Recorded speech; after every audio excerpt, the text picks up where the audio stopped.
dots that are ignored, dots that others have long since forgotten about.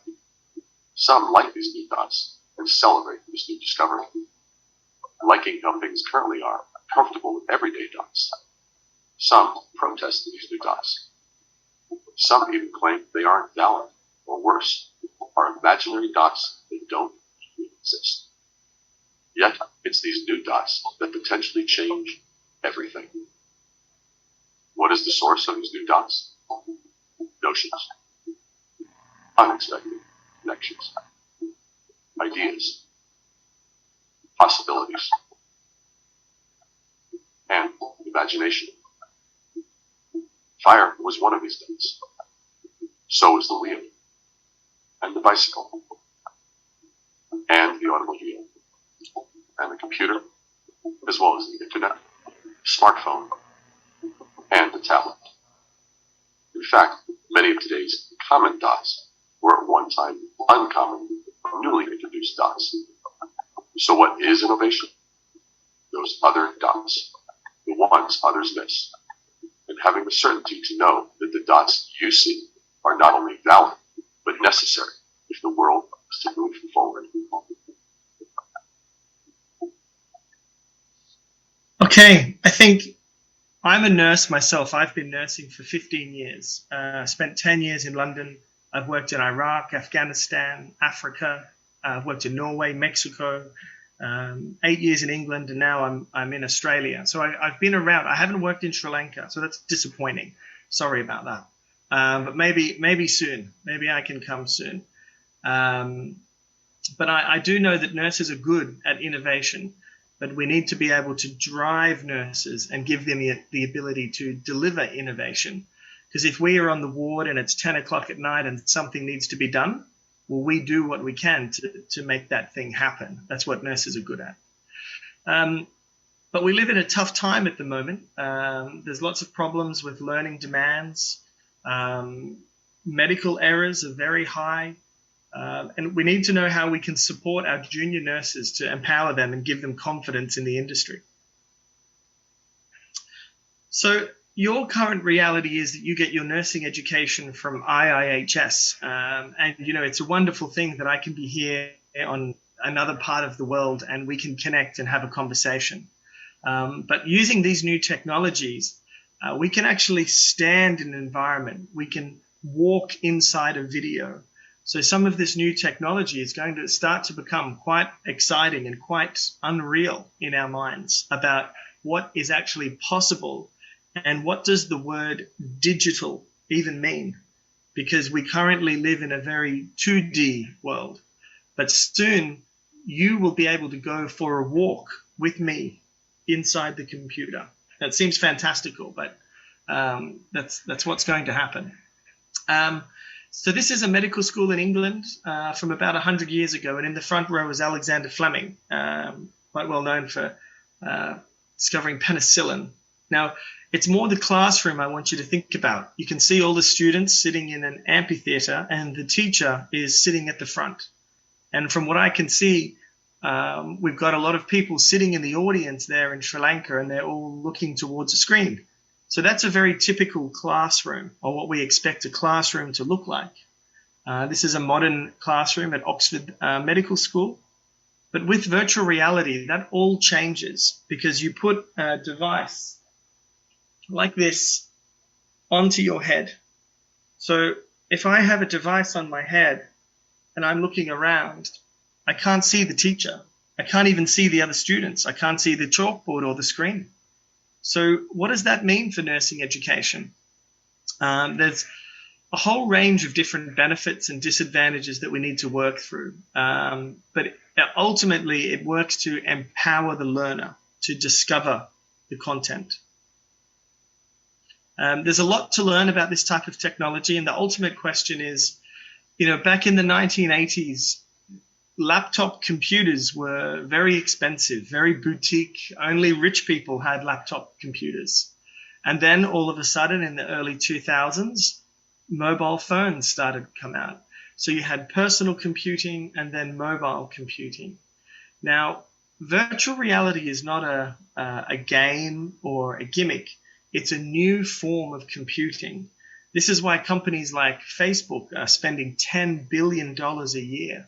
Sony, Microsoft, everybody, every single tech company is putting billions of dollars into spatial computing. So by 2023, 2024, this will be a very common item.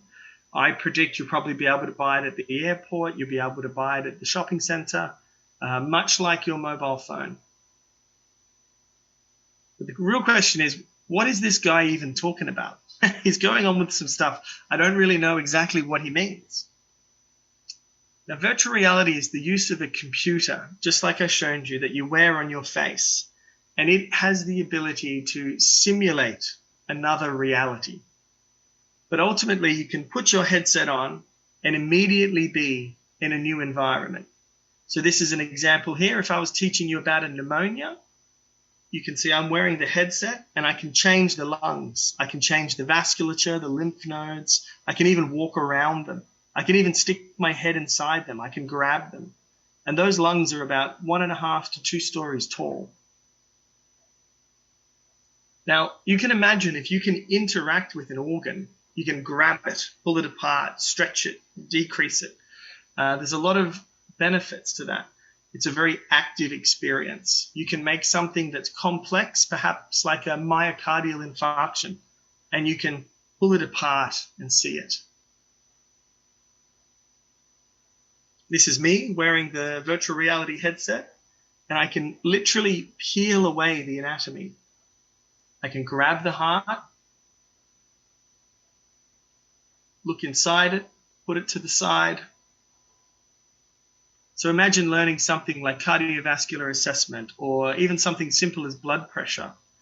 You can literally become part of the content. So some things like monitoring ECG or telemetry can be very difficult out of a textbook. But now we can literally get inside the content. Other skills, such as assessing a patient, are possible. So you can be placed into an environment. You have tools like a stethoscope or telemetry dots. On the other side of the bed is even an ultrasound machine. When you reach out to this digital patient, you can actually feel a pulse. It has a pulse. So this, you can hear the sound.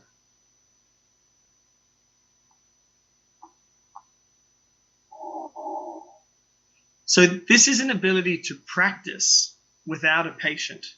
So if you think about other industries, it's very unusual that we practice on patients. Because if we wanted to understand what somebody with a fungal lung infection, for example, what do their lungs sound like? It's very hard for us to practice that in reality. But now in virtual reality, we can create any scene, any environment, and practice it over and over and over again. One of the things I've spent most of my career in intensive care, and one of the scenarios that's always confronting is a neonatal resuscitation. Now we can practice a neonatal resuscitation 40 times in 1 week and then make it part of our regular practice without actually having a sick baby, which is incredible that we can be putting ourselves in that position. So I've already met with some of the IIHS teaching team, which is just sensational, and we have done our meetings in virtual reality.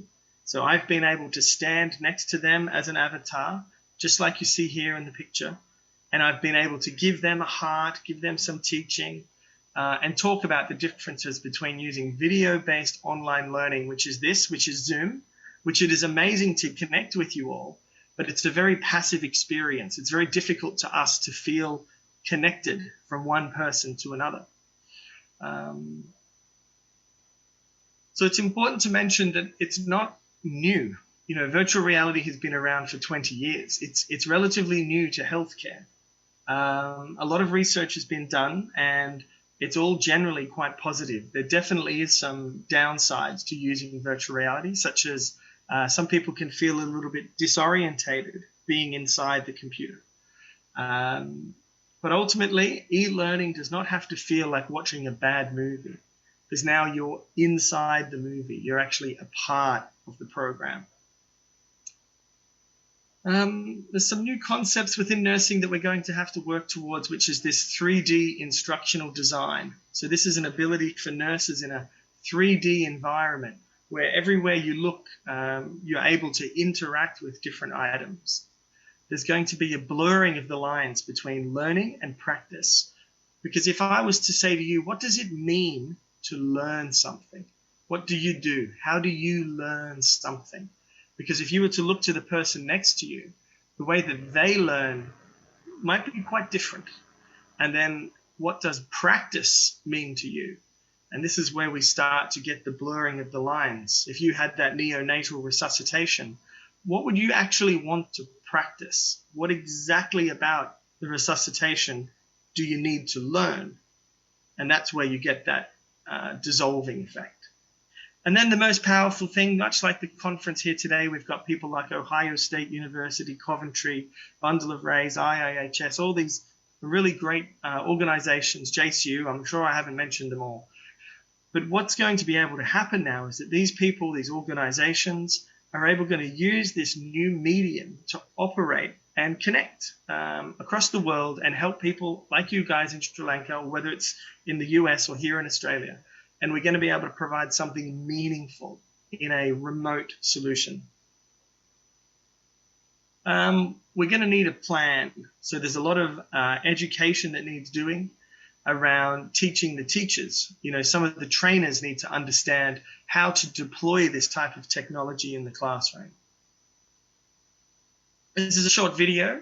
It's going to look a little bit fantastical, but this is just an example of what the metaverse is. I'm not sure if you've heard Facebook. They've changed their new company to Meta. And one of the reasons is because they're creating a metaverse environment. And this 2 minutes will show you elements of what a metaverse really is. So this is Brad in the real reality. I'll now introduce you to Brad, who lives in virtual reality. How you doing? My name's Brad. I'm the founder of Bundle of Rays, and we provide nursing education. And this, relatively, is our classroom. And education generally, doesn't matter what sector you're in, has completely changed. And apologies. I'm the founder of Bundle, and this, relatively, is our classroom. And education generally, doesn't matter what sector you're in, has completely changed. And we can now provide something that we never dreamed that we could ever have.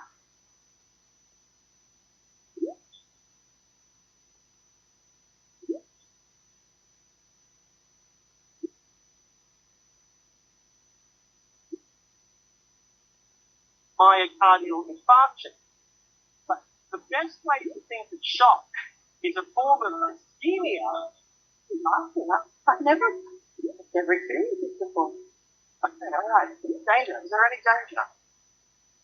I mean, we're a way on the edge. It's a little dangerous, but we're a long way away from our assessments and our interventions. Now, if you stand where the chicken is, you will see that the labels all line up to the device.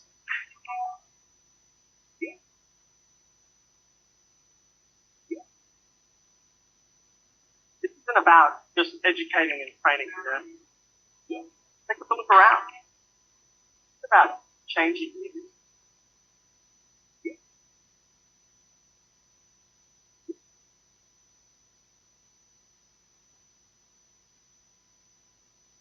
Okay. So far we've got around 70 headsets in Queensland Health, which is government hospitals here in Queensland. And mostly they're being used by new graduate nurses. And they've just extended all of their licenses after 18 months for another 2 years. That's how successful the program is going. We've got some great partners here in Australia. I move to Korea tomorrow.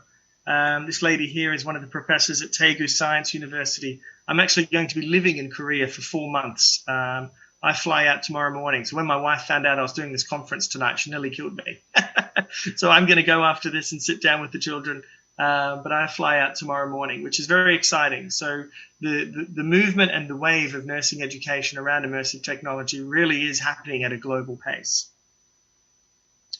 I think the key word here is bespoke. We can create custom environments, very focused for, a nuanced market like Sri Lanka, or we can work with the big players like Ohio State University in the US. So, we have a really good scope and a good base of capability, and it's very exciting about what we're going to be able to achieve in the next 18 months to 2 years.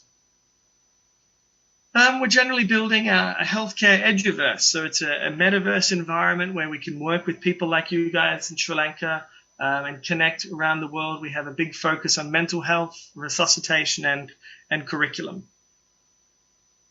But ultimately, I think virtual reality has the power to deliver social, emotional, and creative change.